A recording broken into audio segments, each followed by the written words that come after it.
Em nome do Pai que me criou, do Filho que me resgatou, do Espírito Santo que me santificou. Divina vontade, reina na minha vontade. Ó minha mãe, eu te amo e tu me amas. Dai-me um gole da vontade divina à minha alma. E abençoa, Mãe, para que todas as minhas ações sejam feitas diante dos vossos olhos maternais. Amém. Suprema Majestade, eu venho em sua vontade divina, em nome de todos, do primeiro ao último homem que existirá na terra, para dar a ti as homenagens que tendes direito, as adorações, os louvores, o amor, as reparações por todos e por cada pecado. Venho, Senhor, na sua divina vontade. Dou-te a minha vontade humana, por meio do Imaculado Coração de Maria, que possui todos os dons e os frutos da divina vontade. Dai-me, Senhor, então a tua divina vontade. Venho a divina vontade nesta ação que eu estou a fazer e em todas as ações que eu farei durante este dia.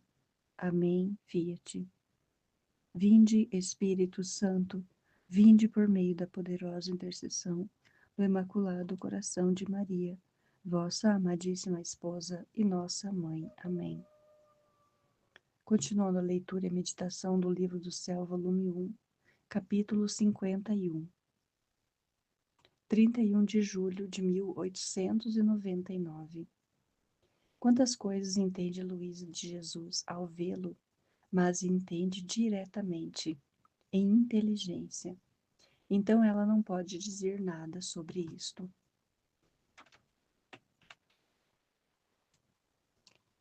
Continuando a vinda de Jesus esta manhã, mas sempre em silêncio, eu estava contentíssima por ter a meu tesouro Jesus, porque tendo-o, a ele tinha todos os meus contentamentos.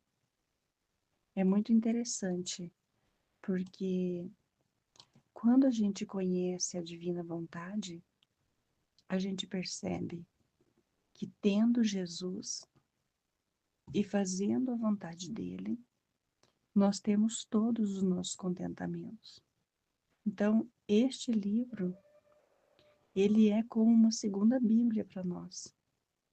E brevemente a humanidade vai conhecê-lo, porque vai ter que conhecer a vontade de Deus, porque está voltando a divina vontade para as nossas vidas. Na maioria das igrejas, eu ia dizer empresa, porque Jesus diz que é a empresa do amor, que nós temos que administrar a empresa dele, que é a empresa do amor. Então, nós estamos administrando essa empresa do Senhor. Nós estamos contratando, nós estamos convocando pessoas para viver a vontade de Deus. Então, Ele está chegando, Ele está voltando, e nós temos que cada dia mais clamar por Ele, para que Ele venha. Porque sem Ele, o nosso coração não está completamente contente. Então, contendo Jesus dentro do nosso coração, a nossa vida ela vai ser completa aqui na Terra. Não vai ter que esperar para chegar no céu para viver uma vida completa. Isso é dentro do nosso coração. Isso é na nossa mente. Inteligência, memória e vontade. É o que Deus colocou em nós para que a gente o procure. Então Deus ele coloca essa vontade no nosso coração. Mas quando vem essa vontade, muitas vezes a gente se desvia. Ah, eu tenho a vontade de ler a Bíblia, mas eu vou dar uma caminhada lá na praia, porque eu acho que vai ser mais relaxante do que eu ficar lendo a Bíblia. Ah, eu vou ler um livro bom, para eu ver o que Deus quer falar comigo. Mas, não, eu leio outra hora, eu vou ler de noite, lá na minha cama. Aí você acaba chegando cansado e não vai ler, e não vai adquirir aquela graça naquele momento que Deus colocou no seu coração, porque sempre vai haver uma desculpa para nós, ou porque nós estamos cansados, ou porque nós temos coisas a fazer, ou por isso, ou por aquilo outro, e deixamos as coisas de Deus sempre para outro dia, ou para outra hora. Então, se nós levantamos cedo, como eu levanto 4 da manhã, 4h30, depende muito. Às vezes estou muito cansada, levanto às 5 e saio para trabalhar às 6h30.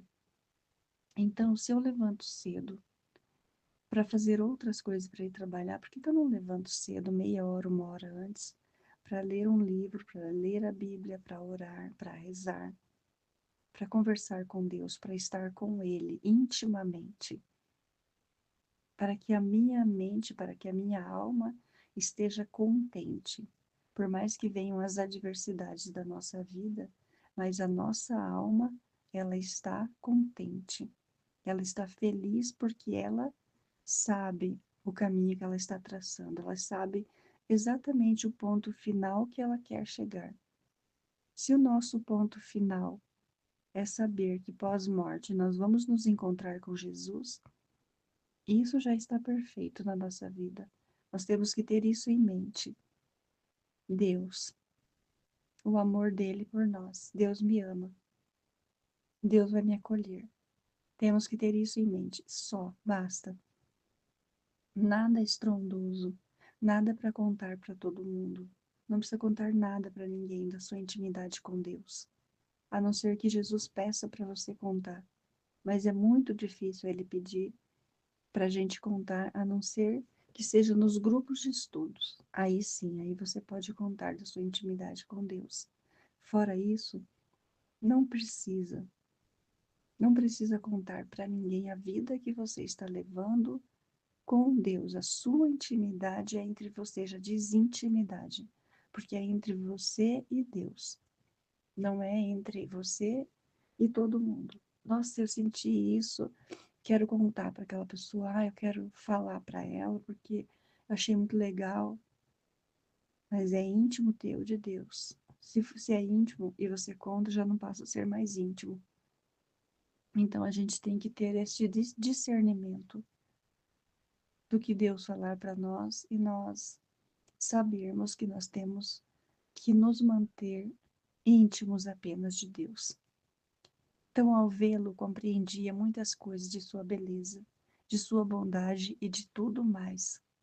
Mas, como era tudo por meio da inteligência e por via de comunicação intelectual, então a boca não sabe expressar nada. Assim sendo, melhor ficar em silêncio. Quantas coisas que Jesus traz para nós e que nós não sabemos expressar. Quantas coisas ele traz, porque o céu é o paraíso, é diferente da terra. Nós estamos aqui, é por assim dizer, nesta passagem, neste lamaçal, passando por uma viagem. Então, essa viagem é turbulenta, essa viagem às vezes acontecem acidentes, às vezes acontecem paradas, acontecem muitas coisas durante esta viagem. Então, por isso que o foco principal tem que ser Deus, porque Ele expressa coisas para nós que muitas vezes nós não sabemos dizer. Ele faz coisas, como ontem, foi muito incrível, é sempre muito incrível. Que eu estou ouvindo o livro que eu mesma gravei, Vida Íntima de Nosso Senhor Jesus Cristo, é muito gostoso de ouvir, por mais que eu sou muito pequena, e eu percebo que tenho muito ainda que mudar, que melhorar nestas leituras, porque a gente também chega em casa muito cansado. Eu chego muito cansada, trabalho em metalúrgica, é um trabalho super cansado. É um trabalho para homem, mas como eu preciso, então eu preciso trabalhar. Então eu fui chamada, na graça de Deus, para esse trabalho e eu estou lá trabalhando com lixadeira, com lixando ferro. É muito cansativo, mas Deus me chama para lá. E a gente pode ouvir música, a gente pode ouvir pregação. Então, durante o tempo que eu estava ouvindo esse áudio, Jesus dizia que ele estava sempre orando ao Pai, sempre, sempre. Cada minutinho que Jesus tinha, ele se recolhia para honrar o Pai, para rezar ao Pai, para falar com o Pai, para pedir pela humanidade. Aí eu falava, no momento eu falei, Jesus, por que que tu reza tanto? o senhor não descansou, o senhor veio, às vezes passava a noite, ele dizia assim, eu me é, repousei pouco, porque eu passei em colóquios com o Pai, eu passei rezando pela humanidade. Aí eu perguntei no meu íntimo, falei, Senhor, por que que o Senhor rezava tanto? Ficava tanto tempo com o Pai, não descansava. Aí ele imediatamente falou, no mesmo que eu estava ouvindo, ali mesmo que eu estava ouvindo o livro da vida íntima de nosso Senhor Jesus Cristo, ali mesmo ele respondeu. Ele falou, esposa amada, porque daí ele chama a mulher que está rezando ali, que escreveu o livro, que Jesus colocou para escrever o livro, que é a Maria Cecília Abade. Então, nesse, nesse mesmo, nesse mesmo ouvir que eu estava ali, Jesus respondeu que ele estava sempre em colóquios com o Pai, porque o ser humano não reza, o ser humano não se volta para o Pai. Então ele fazia em louvor e agradecimento ao Pai no lugar do ser humano. Então, no lugar do ser humano, Jesus rezava sempre, direto, em todos os lugares, em todas as circunstâncias. Ele dava graças ao Pai, porque o ser humano não dá graças ao Pai. Então, é muito. Se a gente conversar com Jesus, ele responde. Então, é uma intimidade que a gente deve ter com o nosso Senhor.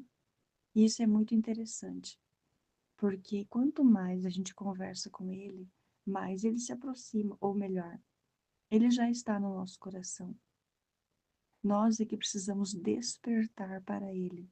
Nós precisamos abrir os nossos olhos, o nosso coração, os nossos ouvidos e sair, por assim dizer, deste mundo e nos colocar no céu, já aqui na terra, nos colocar nos braços do Pai e tudo que nós precisarmos de resposta, Ele vai trazer para nós.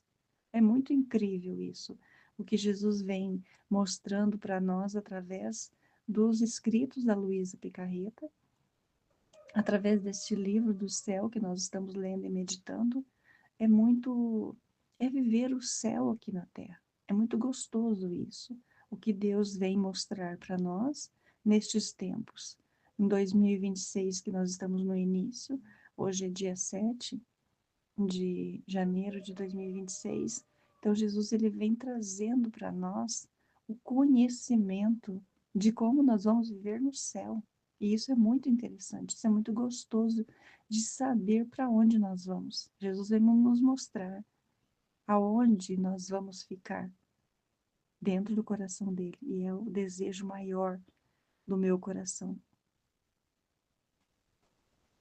Capítulo 52. 1º de agosto de 1899. A impureza tornou o homem pior que os animais. Se Jesus, por um lado, foge dos impuros, é atraído pelos puros e se dá a eles. Olha que interessante que nós estávamos falando no capítulo anterior, sobre a intimidade com Deus. Que Jesus está dizendo já aqui, tem uma resposta maravilhosa aqui, já neste início aqui, que Jesus se dá aos puros, ou seja, tudo que a gente precisar de resposta, o Senhor vem. O Senhor nos dá esta resposta que nós precisamos, sim, se nós tivermos intimidade com Ele.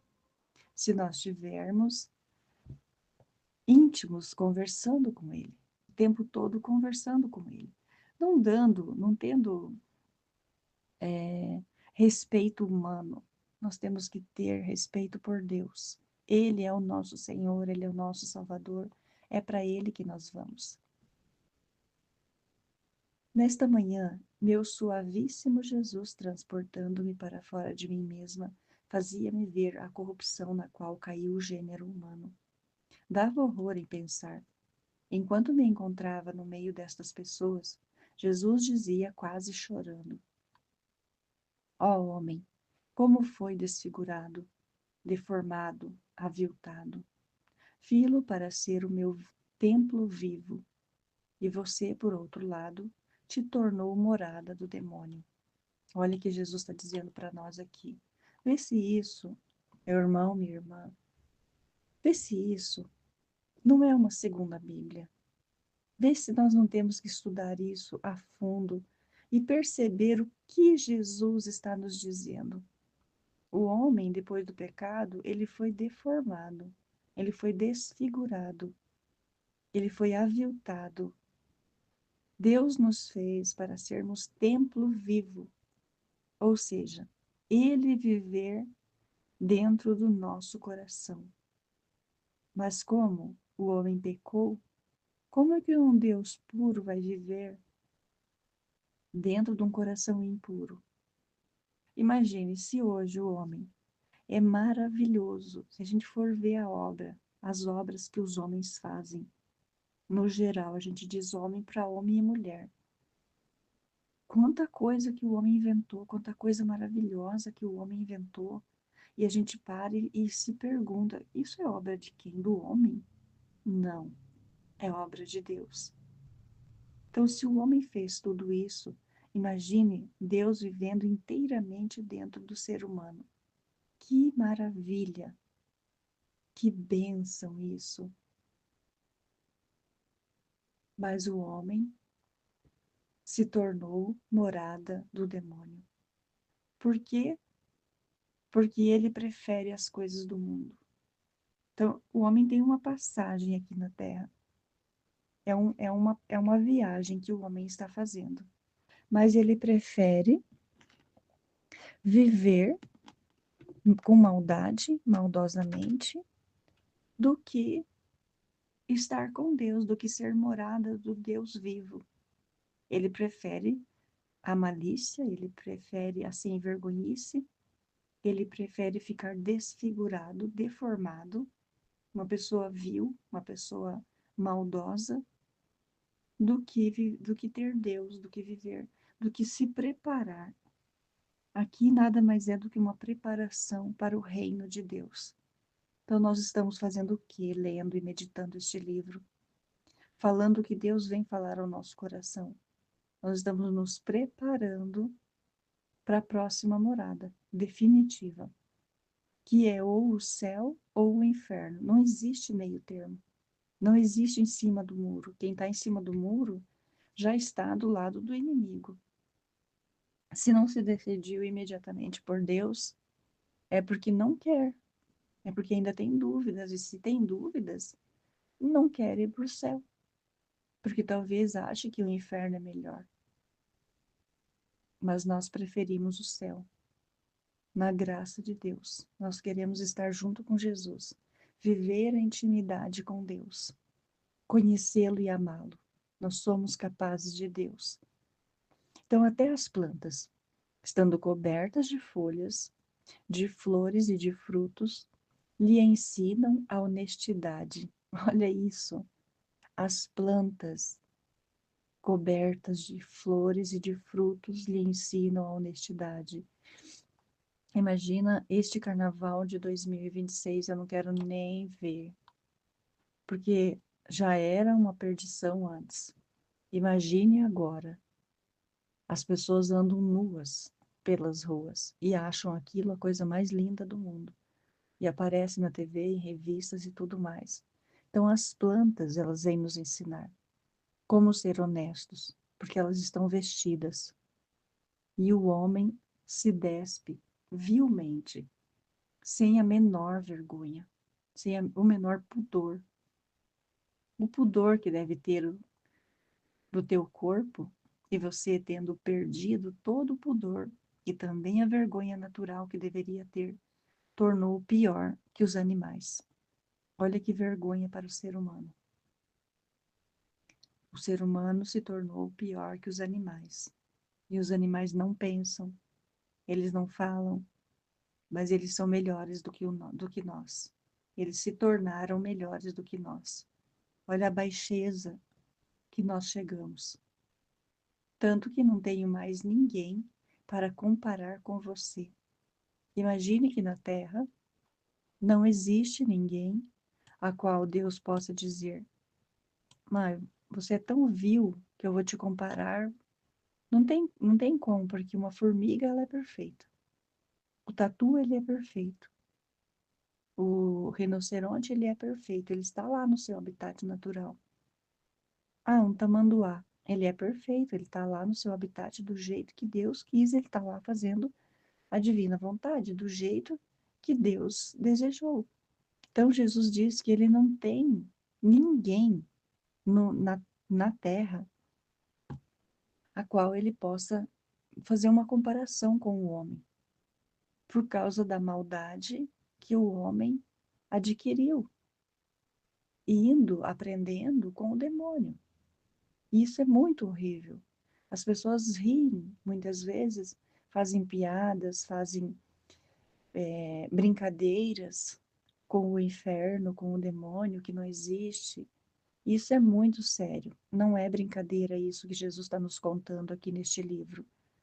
Ele vem, como ele disse para Santa Faustina, que a Divina Misericórdia seria a última tábua de salvação.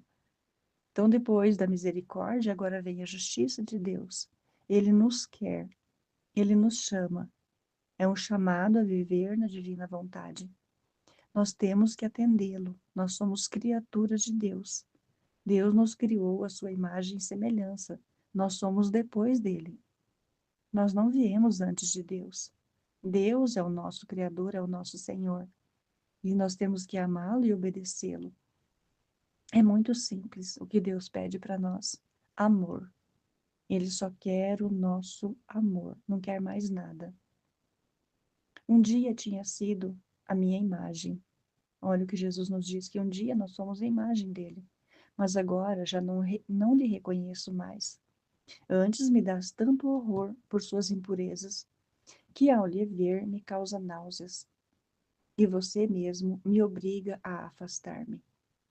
Porque nós obrigamos o Senhor a que ele se afaste de nós. Por quê? Porque por causa da impureza, por causa da malícia, por causa de tantas coisas que o homem tem de malicioso. Às vezes vem alguém falando sério com a pessoa e ela já fala maliciando, já responde com malícia na ponta da língua. E isso é muito horrível. Isso é uma pessoa vil. Isso é uma pessoa que não tem Deus, não teme Deus, não ama Ele de todo o coração porque não o conhece, mas também não procura conhecer. Porque conhecer a Deus é se afadigar por Ele. É como Jesus fala na vida íntima, que ele descansava pouco. Ele passava a maior parte do tempo rezando e pedindo pelo ser humano. Enquanto Jesus assim dizia, eu me sentia atormentada pela dor ao vê-lo tão amargurado, meu amado Jesus.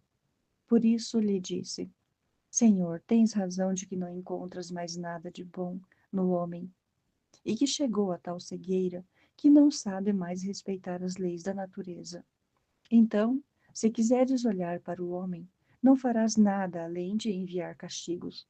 Por isso te peço que mantenhas o teu olhar, a tua misericórdia, e assim será remediado tudo.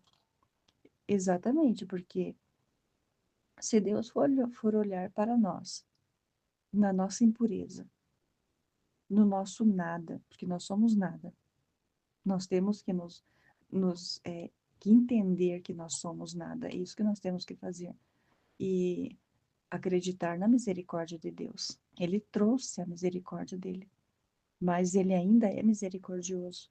Por mais que ele venha com a sua justiça, mas se nós pedirmos a misericórdia, se nós nos voltarmos para Deus, ele vai ter misericórdia de cada um de nós, não importa. O que a pessoa fez, não interessa o que ela fez.